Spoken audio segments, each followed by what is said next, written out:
سچی بات تو یہ ہے کہ شہر کے حالات میں کسی کا سب سے بڑا ہاتھ ہے خراب کرنے میں، تو مستقل 50 سال سے اس شہر کے ساتھ ہونے والی ناانصافی ہے۔ اس صوبہ سندھ میں انتظامی طور پہ، بلکہ مجھے کہہ دینے کی اجازت دیجیے لسانی طور پہ لگائے ہوئے کوٹا سسٹم کی وجہ سے، اور گزشتہ 20-25 سال سے اس کوٹا سسٹم میں سے بھی سندھ کے شہری علاقوں کے لیے کوئی حصہ نہیں چھوڑا گیا ہے، نہ تعلیمی اداروں میں، نہ نوکریوں میں، نہ کاروبار میں۔ یہ حقوق کا حصول اس شہر کے ساتھ ختم ہونے والی ناانصافی ملک کی یکجہتی، سلامتی اور اس ملک پر اعتبار اور یقین کے لیے بہت اہم ہے۔ ایم کیو ایم کے ساتھ ملاقات کی جائے، ہم ان کے شکر گزار ہیں کہ آج وہاں آئے اپنے پورے ڈیلیگیشن کے ساتھ، اور ہم یہ سمجھتے ہیں کہ اس کراچی شہر میں بسنے والی تمام اکائیاں، لسانی و مذہبی، ان سب کے اوپر ایک اتنی اہم ذمہ داری ہے، کیونکہ اس شہر کے امن سے براہ راست پاکستان کا استحکام، پاکستان کی بقا، پاکستان کی سلامتی اور پاکستان کی خوشحالی وابستہ ہے۔ یہ شہر بڑی ذمہ داری کے ساتھ ٹیکس دیتا ہے، مزدور سے لے کر اور تاجر تک، جس سے اس ملک میں جتنی بھی رونق اور جیسی بھی رونق ہے وہ وابستہ ہے۔ 1980 کی دہائی کے آغاز میں ہی کچھ واقعات کی بنیاد پر اس شہر کا پورا سیاسی منظرنامہ تبدیل ہو گیا تھا۔ آج 2020 کی دہائی ہے اور یہ افورڈ نہیں کر سکتے۔ ملک سے باہر، سرحدوں کے پار اور اس شہر کے اندر، تو یہ ایک آج کی یہ پریس کانفرنس، آج ان کی آمد، ہماری ملاقات، اور اس حوالے سے گزشتہ کئی سال سے ہمارے مختلف پروگراموں میں اور خود ایم کیو ایم کے مرکز پر شاہد سید صاحب آتے رہے ہیں، اور ان کی آواز اور ان کے خیال اس کراچی شہر کے دکھ اور درد کو سمجھتے ہوئے اور اس کے اصل حق پر اور اس کے اصل مسائل پہ ان کی جو نظر ہے اور جس طرح کی گفتگو کرتے ہیں، وہ اس شہر میں لسانی اور سیاسی اہم آہنگی کے لیے اہم ترین گفتگو ہے۔ ایم کیو ایم اس شہر کی سب سے بڑی لسانی اکائی کی نمائندگی، گو کہ یہ نمائندگی اب پھیل کر اس شہر میں بسنے والی تمام لسانی اکائیوں کی نمائندگی کی طرف بڑھ رہی ہے۔ ہم اپنی سب سے بڑی ذمہ داری سمجھتے ہیں کہ شہر کو کسی طور پہ بھی ان حالات کی طرف دوبارہ جانے نہیں دیا جائے۔ ہم نے اس 7-8 سال میں بہت بڑے اہم سیاسی فیصلے کیے تھے، ہمت کی تھی، حوصلہ کیا تھا، تاکہ یہ شہر آپس کی لڑائیوں سے، ہنگاموں سے، حالات کی خرابی سے باہر نکل آئے۔ سچی بات تو یہ ہے کہ شہر کے حالات میں کسی کا سب سے بڑا ہاتھ ہے خراب کرنے میں، تو مستقل 50 سال سے اس شہر کے ساتھ ہونے والی ناانصافی ہے۔ اس صوبہ سندھ میں انتظامی طور پہ، بلکہ مجھے کہہ دینے کی اجازت دیجیے لسانی طور پہ لگائے ہوئے کوٹا سسٹم کی وجہ سے، اور گزشتہ 20-25 سال سے اس کوٹا سسٹم میں سے بھی سندھ کے شہری علاقوں کے لیے کوئی حصہ نہیں چھوڑا گیا ہے، نہ تعلیمی اداروں میں، نہ نوکریوں میں، نہ کاروبار میں۔ آپ سب سمجھتے ہیں کہ سچ سے آنکھیں چرانے اور حقیقت سے دامن بچانے میں کیا بہتری پوشیدہ ہو سکتی ہے۔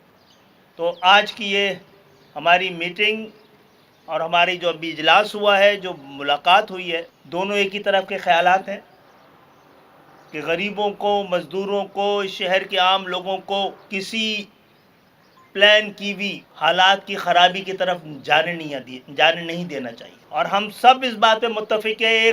ہم سب مل کے کراچی میں بسنے والی تمام لسانی اکائیوں کی ضرورت ہے کہ ایک سیاسی جدوجہد کا آغاز کریں، مل کر اس شہر کے حقوق حاصل کریں۔ یہ حقوق کا حصول اس شہر کے ساتھ ختم ہونے والی ناانصافی ملک کی یکجہتی، سلامتی اور اس ملک پر اعتبار اور یقین کے لیے بہت اہم ہے۔ تو میں ایک بار پھر شکریہ ادا کرتا ہوں آپ کا۔ موجودہ کراچی کا جو حالات ہے، ہم اس کو اگر گہرائی سے دیکھیں تو یہ کوئی لسانی مسئلہ نہیں ہے، یہ مسئلہ ہے انتظامی. اس کو رنگ ابھی لسانی دینے کی کوشش کی جا رہی ہے. حقیقت یہ نہیں ہے، حقیقت کچھ اور ہے. حقیقت یہ ہے کہ کراچی میں بے روزگاری، کراچی میں ایجوکیشن میں بھی دھاندلی، میرٹ کا قتل، سسٹم کے ذریعے پاکستان اور سندھ صوبے کو چلانا. پانی نلوں میں نہیں ہے، ٹینکروں میں ہے. کوئی بندہ پیاس سے مرا نہیں ہے، سب کو پانی ملے مگر پیسوں سے. یہ وہ سسٹم کا برکت ہے. اگر ہم سب کراچی میں بسنے والے قومیت، مسلک، پارٹیوں سے بالاتر ہو کر کے اس ایک بات کی سوال پوچھے کہ پانی کہاں پورا ہوتا ہے، کہاں نہیں ہے. نلکے میں نہیں ہے اور ٹینکر میں ہے تو کیوں؟ تو میرے خیال میں اسی طریقے سے کراچی کی جو انجینئر ہے، جو ڈاکٹر ہے، جو ڈگری ہے، سب کچھ اس نے لیا ہے، لیکن اس کا گناہ یہ کہ وہ کراچی کی مثال ہے. جبکہ ہم بات کرتے ہیں پاکستان کی اور پاکستان کی آئین کی اور قانون کی، تو آئین اور قانون میں اگر 40% کوٹا ہے تو اس 40% کے لیے بھی اگر 2 نمبر ڈومیسائل بنا کر کے وہ بھی آپ اڑب کریں گے اور لوگ خاموش رہے، لوگ اکتا گئے. ایک ڈاکٹر، ایک انجینئر جو تعلیمی ڈگری حاصل کرنے کے بعد بھی روزگار نہیں ہے، جیب میں پیسے نہیں ہیں، بچہ دودھ مانگ رہا ہے، بجلی کا بل دینا ہے، گیس کا بل دینا ہے، وہ بندہ پریشان ہے. میں یہ سمجھتا ہوں کہ اس وقت مہنگائی کی وجہ سے کراچی کا ہر بندہ ذہنی طور پہ مفلوج ہے. خدا گواہ ہے کہ ہم دل سے اردو بولنے والے کی عزت کرتے ہیں اور اسی طریقے سے اردو بولنے والے بھی ہمیں بھائیوں کی طرح پیار کرتے ہیں، کیونکہ ہم ایک دوسرے کے ساتھ لازمی جز ہے. آپ دیکھیں 2018 میں نے جس حلقے سے الیکشن لڑا تھا انہیں 250 سے، اس مرتبہ مصطفیٰ کمال صاحب اور میں نے خود بولا کہ بھائی میں بھی نہیں رہا، میرا بندہ بھی نہیں رہا، ہم آپ کی سپورٹ کرتے ہیں.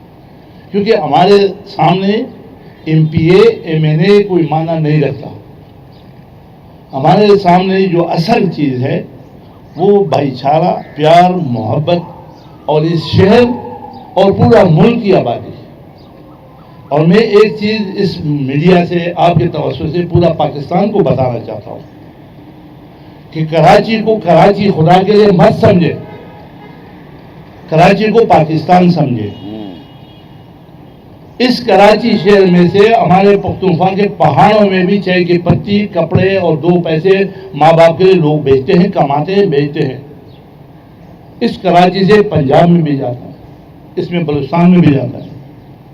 اور کراچی تو گلدستہ ہے اور اس میں اور بھی اتنا اسکوپ ہے. اس کراچی کو اللہ تعالیٰ نے اتنی طاقت دی کہ اگر ہم لوگ ایمانداری سے اس کراچی کے ساتھ مخلص ہو جائے اور اس میں کام کے ذرائع ڈھونڈیں، یہاں کے بزنس مینوں کو تھوڑا عزت دے، یہاں کے جو ادارے وہ صرف سسٹم پہ اور کرپشن پہ نہ چلے، تو یہ اس طریقے سے 10 پاکستانیوں کو بھی آباد کر سکتا ہے، روزگار دے سکتا ہے. روزگار کے مواقع کیوں نہیں ہے؟ سمندر ہے، ایئرپورٹ ہے، انٹرنیشنل سٹی ہے، اتنی بڑی آبادی ہے، تو یہاں کسی چیز کی کمی نہیں ہے. اگر کمی ہے تو نیتوں کی ہے اور ذمہ داری بنتی ہے حکومت وقت کا. وہ حکومت وقت چاہے پیپل پارٹی کا ہو، چاہے وہ مشترکہ ایم کیو ایم کا ہو، یا جس کے جو حکومت میں ہوگا، ہمارا گلہ اس سے، اور ہم نے اس سے بات کرنی ہے کہ آپ نے جو ڈسکریمنیشن کر رہے ہو، جو نوکریوں میں، پوسٹنگ میں، ٹرانسفر میں اور پانی کے ٹینکروں میں، یہ جو مافیاز آپ نے بنا کے رکھی ہوئے ہیں. ایک روڈ پہ 1 کلومیٹر میں 8 پولیس والے آفیسر کھڑے ہوئے اور وہ چیکنگ کر رہے. اس سے کوئی مضبوط ادارہ بنے، ایک مرتبہ گاڑی کو چیک کرے، ڈاکومنٹ چیک کرے، ان کو سرٹیفکیٹ دے.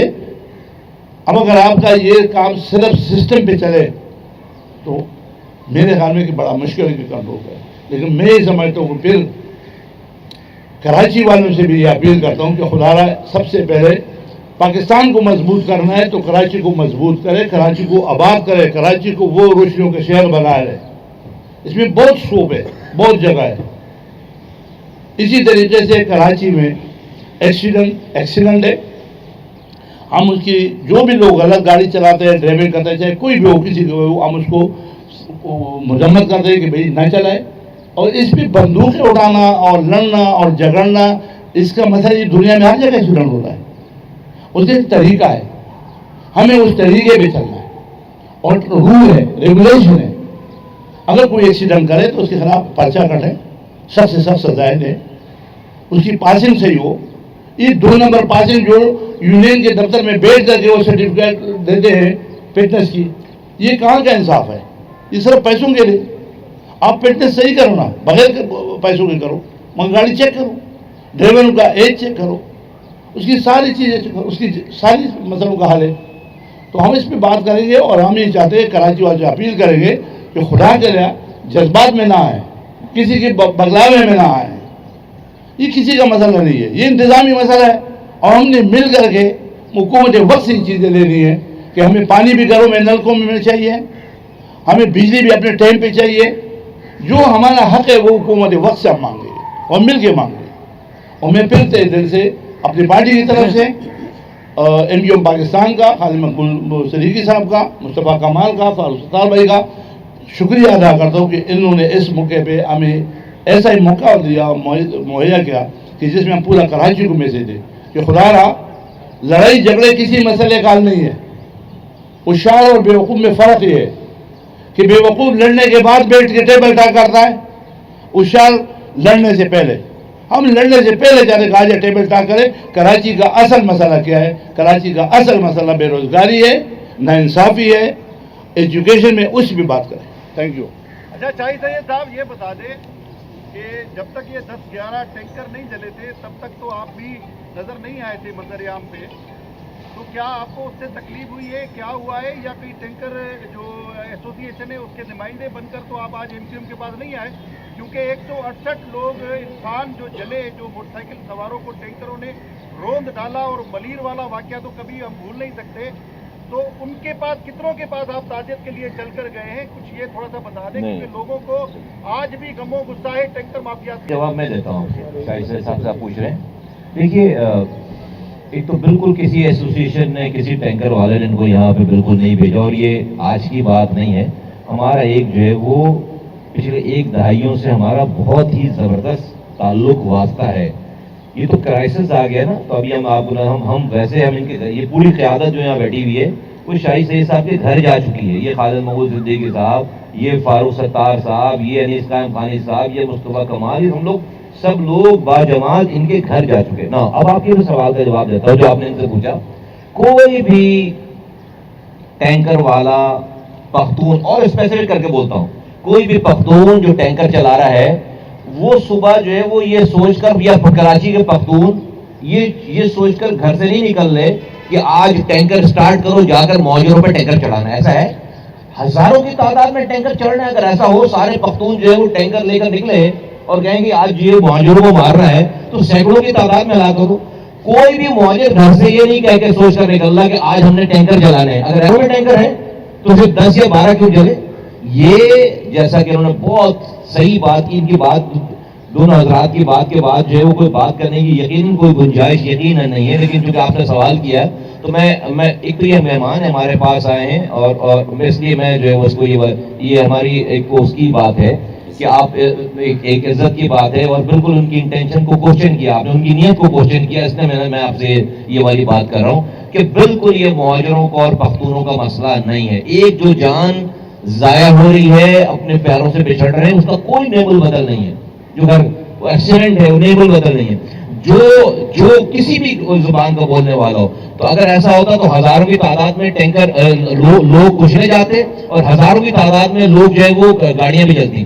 یہاں پر جو بالکل مسئلہ ہے وہ مسئلہ اس شہر میں پانی کا ہے, روزگار کا ہے, سڑکوں کا ہے, کچرے اٹھانے کا ہے, اور پولیس کی رشوت ستانی کا ہے, سارے انتظامی معاملہ ہے. دیکھیے حکومت کو میں سمجھتا ہوں کہ یہ والی بات میں کسی کی انٹینشن پہ کوشچن نہیں کرتا، لیکن یہ بات جو ہے وہ آپ دیکھیں کہ ابھی اگر یہ شہر میں بھی جو حالات بن گئے ہیں، جو ابھی میڈیا کی خبر ہو گئی ہے، تو اگر یہ اور بڑھ گئے، خدا نخواستہ لاشیں کرنے لگیں، تو آپ اپنا پانی بھول جائیں گے، آپ جاب بھول جائیں گے، آپ کوٹا سسٹم بھول جائیں گے، آپ ہمارے بچوں کو جو نمبر کم کر دیے گئے ایگزامز میں وہ سب بھول جائیں گے، تو آپ تو لاشیں اٹھانے میں اور جنازے پڑھنے میں لگ جائیں گے۔